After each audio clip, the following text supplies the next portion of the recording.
Hey guys, my name is William Robert Atkinson, and I am a person in long-term recovery. And what that means is I haven't picked up a drink or a drug since February 27th of 2006.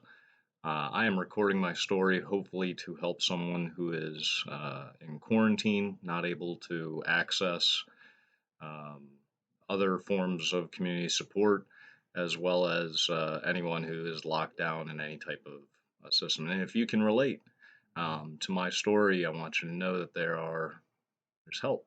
There's people out there who are able to have a good life and a happy life without drugs and alcohol. Um, I got the opportunity to get sober young. That's partly because I just couldn't handle ripping and running that long. I first found drugs and alcohol when I was in my teens.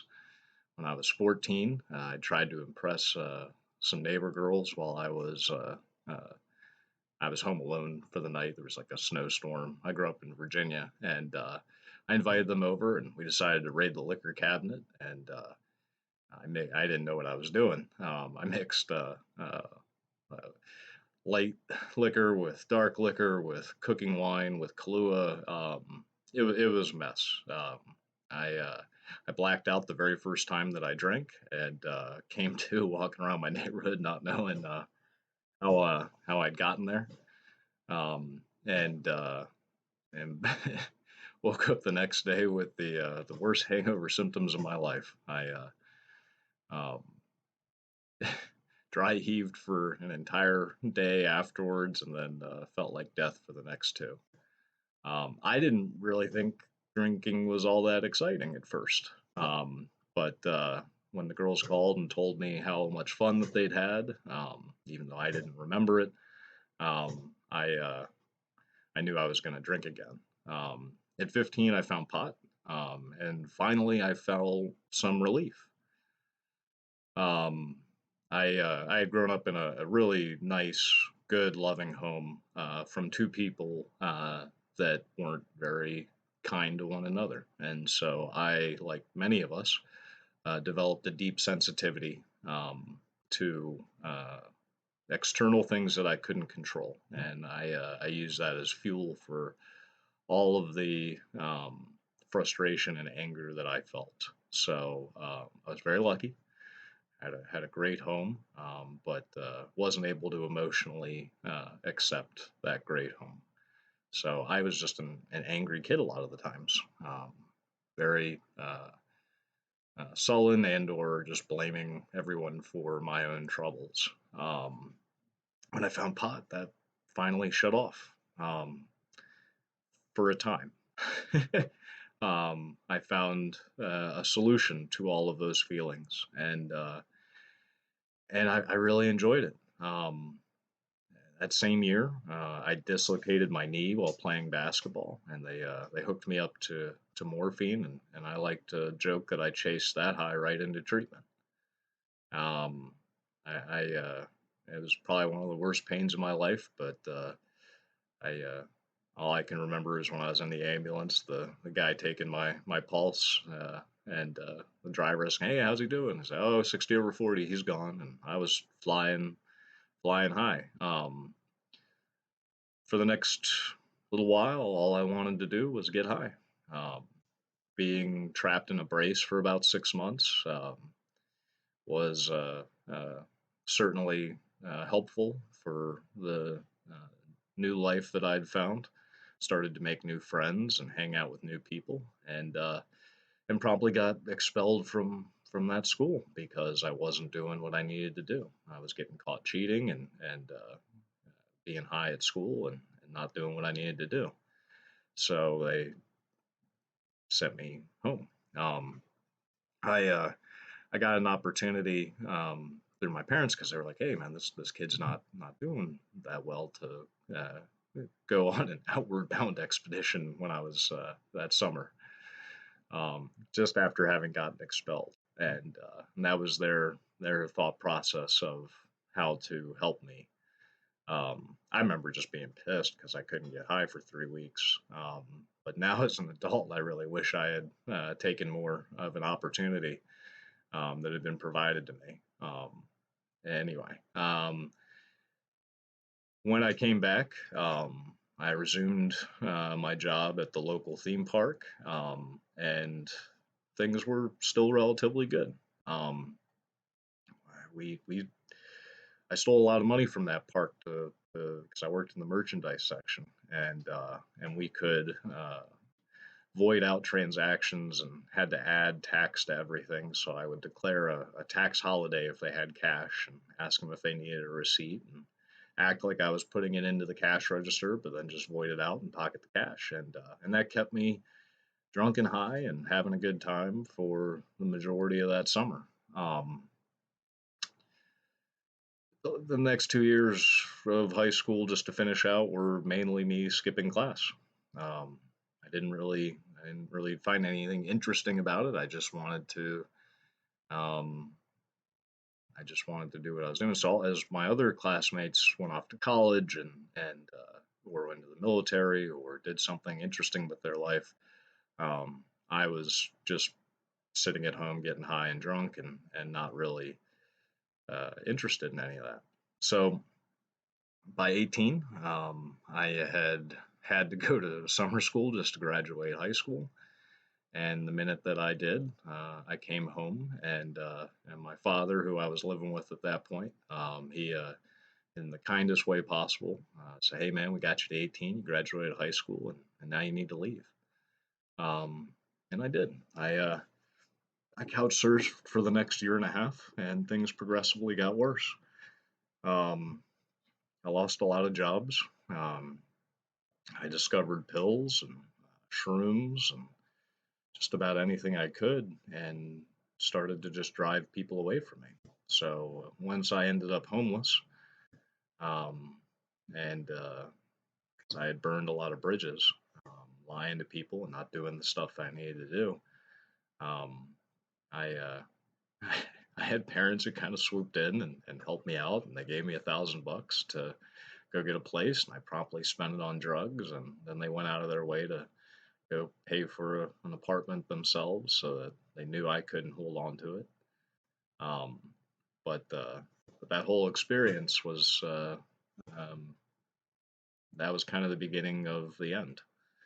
It didn't take but another month and a half before the girlfriend wanted nothing to do with me. The family had already not really wanted anything to do with me, so they didn't want to see me die, and the friends were done putting up with my shit. So I thought because there's no possible way that a 19-year-old can be a drug addict alcoholic, that it would be better if I just checked out of this life. So I tried to commit suicide 3 different times and wasn't successful. Um, but it illustrated that I had a pretty severe problem. So family got together, got me in front of a psychiatrist who saw me 4 times, and I'm incredibly grateful to that man. He had me fill out a whole bunch of forms. Um, diagnosed as manic depressive, anxiety disorder, schizoaffective. I used to remember all of the diagnoses, but he gave me a simple choice. He said, "Well, you're a danger to yourself and others. Based on your own self-assessment, I can have you locked up in an insane asylum for your own protection, or we can talk about substance abuse treatment." And that kind of floored me because I didn't think I had a problem. Um, it was everyone else's fault. If only the parents had done what I wish. If only the girlfriend had done what I wished. If only the friends had done what I wished. I wouldn't want to hurt myself. Was the idea. Um, but so I asked him. I said, Why would I need substance abuse treatment?" He said, "Well, I don't know if you have any of these diagnoses because I've never once seen you sober." And and that was true. I mean, by that point, it had stopped being fun.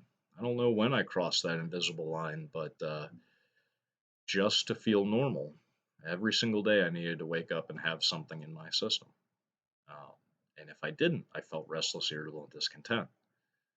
Um, and uh, and that was a pretty miserable existence. So they sent me to treatment. I thought it was going to be a 28-day fix where I would um, come back and be able to drink and drug like a gentleman. Um, and that didn't really work that way. I got talked into going to a halfway house called Fellowship Club up in St. Paul, Minnesota, and I was there for about 3 months after having gone home to clean out an apartment. That the counselor knew exactly what I was doing, and of course, I promptly relapsed. So I showed back up to this new halfway house on day one, and was miserable all over again, um, and didn't really have the benefit of treatment and the pink cloud that comes from that when I went into the halfway house. So I existed there for about 3 months, attended the mandatory 12-step meetings that were in the area, and really wasn't that interested in learning how to stay sober because I just wanted to feel better. I just wanted some type of relief, and I was demanding it from the people around me without putting any effort in myself. So when I wouldn't hold down a job, um, and I wouldn't wake up until noon every day, they made the very understandable decision to kick me out, which is exactly what I wanted. Um, I called my parents first, my father, because he was a bit of the enabler, and he said, "Nope, you ain't coming back. You need to get a sober home in the area." And then I called my mom, who was the more strict parent, and she told me the exact same thing. And to a certain extent, that was kind of cool because I think that was the first time in my life my parents had ever said the exact same thing to me. Um, but I did. Um, it's cold up in St. Paul, Minnesota. And so it's important to stay indoors to follow the rules. So when I didn't succeed in getting to go home, um, it became an interesting choice where either it was time for me to figure out what I needed to do, or it was I was going to be homeless and very so I made a choice based on survival, and I started actually getting involved in 12-step meetings. I allowed a guy, young like I was, to kind of teach me how to make coffee and become a greeter, and eventually chair meetings, and we developed a good friendship.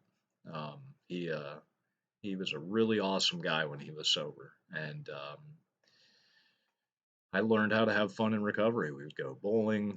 Um, the guy played the guitar. We would go ATVing with our other buddy Roger and Gail and their dog Flash. We would all go walk down by the Mississippi River. But I wasn't really ready to do the work, so I could start to do the fellowship and get involved in the community that's involved with recovery, but I wasn't interested in doing the work yet. That took a relapse, and one of the fun sayings in recovery is underneath every skirt there's a slip. Um, and for me, her name was Amanda. Um, really excellent person who, like me, wasn't applying or trying to learn this new way of life. So when she called, she had relapsed a couple of months before I did. But when she called and said, "Hey, would you like to come up to my family's cabin with me in a place outside of Duluth called Cotton, Minnesota?" I said, "Sure." And I called my sponsor, who was in name only at the time, told him about it. He said, "That's a horrible idea." And I chose to do it anyway. And when we were on the drive up there, she asked me if I minded if she stopped and picked something up, and I told her I didn't. No, just so long as you share. I didn't. I had no defense against the first use. And what was interesting for me is that at that point I discovered that there is no time frame to this illness. No matter how long I am abstinent, um, this illness still exists within me. Um, and if I know how to practice and am willing to practice what I've been taught, I can arrest that and have a really good life. But um, when I picked up with her, it was like I hadn't stopped. it opened up Pandora's box again. And despite having every reason to um, not continue to use, I found myself unable um, to stop. And that finally helped me understand that this is a progressive illness that I do not have any control over. I don't care how young I was, I don't care how much I used. The minute that a mind altering substance entered my system, um, I was off to the races. And so after getting high for a weekend and telling myself that, hey, I have sober roommates, I can't go back like this, and still getting high anyway, um, I decided for myself that I had a problem. And so I went to home first. Took me about 2 hours to become honest. Um, but my good friend, when I did tell him, he just said, "Yeah, I know," and he gave me a big hug and took me to a meeting. And and from there, um, that was February 26th of 2006, and I woke up the next day and I was sober, but I wasn't happy. And I haven't found it necessary to pick up a drink or a drug since. I turned that sponsor in name only into an actual sponsor and started working the 12 steps. Took me a long time to get through them. Some people do them quickly. I was more of the slow route. Um, and there is no end date to that whole process. What we do is we learn how to practice these principles to the best of our ability. If you follow a 12-step model, there are multiple pathways to recovery, and I just hope that you choose and find one because there is help available. Um, but it all starts with admitting that I had a problem. And so, on top of recognizing it through myself, after having been abstinent and then finding myself unable to control how or when I use, um, my sponsor took it a step further and had me write down all the things that I am powerless over in this life, and when I try to manage them, make my life unmanageable. Um, that was a tough assignment. It took me 5 months. I was miserable for that entire 5 months, and while my buddy Drew, unfortunately, had relapsed and wasn't around, he eventually died from this disease. But my other buddy Roger, who was kind of my mentor, still was. I remember asking him, "Hey man, is this going to get easier?" And he said, "The minute you surrender, will." And he was right. So it took me 5 months to finally surrender to the fact that I do not have that much control over the world around me. When I did that, I was in Virginia Beach with my father on a vacation, and he was we were hanging out. But he was gonna go hang out with his buddies from high school, and they were gonna drink and smoke pot. And he said, "Well, I'm gonna go hang out with them. Here's some money. I hope you have a great day." And at the time, I didn't think it would be like a problem. But then once he'd left, I had a couple $100s on me and no supervision on in a beach, and I called my sponsor and I said, I'm unsupervised. I have money and I think I'm gonna drink. And he was very old school. I really appreciated him. He said, "Yeah, you haven't followed any of my suggestions. You probably are." And he hung up on me. And and I started really writing in earnest at that point. So when I got back up to Minnesota,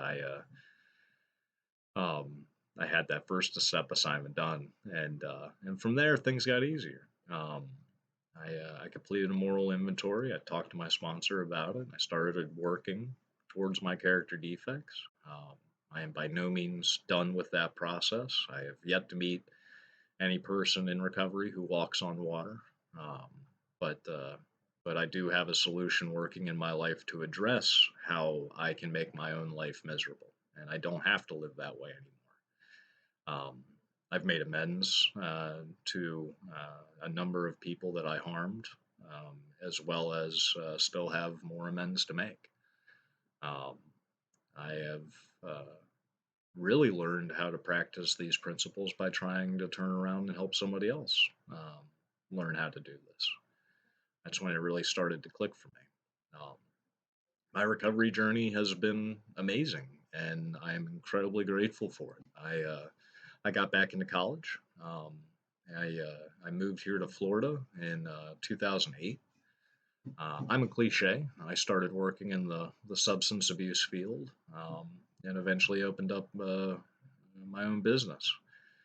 I am a college graduate now. I have a host of people who I can call friend. Um, and I'm just incredibly grateful for this way of life, which is only possible because people reached out to me. I know that right now, during this pandemic, that it is more difficult than ever um, for us to, for one alcoholic, one addict to work with another alcoholic, another addict. To me, that is the necessary ingredient um, that comes with getting better. If I could have done this on my own, I would have. Um, but uh, but it took other people were doing this with me. And so this is an effort to try to hopefully share something with you that you can relate to, um, and that hopefully you would want to participate in. If when this is all over, I hope to see you in a meeting, or I hope to help you in any way that I can. Um, this pandemic is showing that the more isolated people like us become, the more likely it is that we pick up a drink or a drug, and these days that means the more likely that we're going to die. Um, it doesn't have to be like that. Reach out. Um, we want to support you, and you're going to hear from a lot of people who are just like I, who want to help. So stay strong, be safe, and if you were anything like me, try your absolute best not to have contempt prior to investigation. I wish you guys all the best, and have a great day.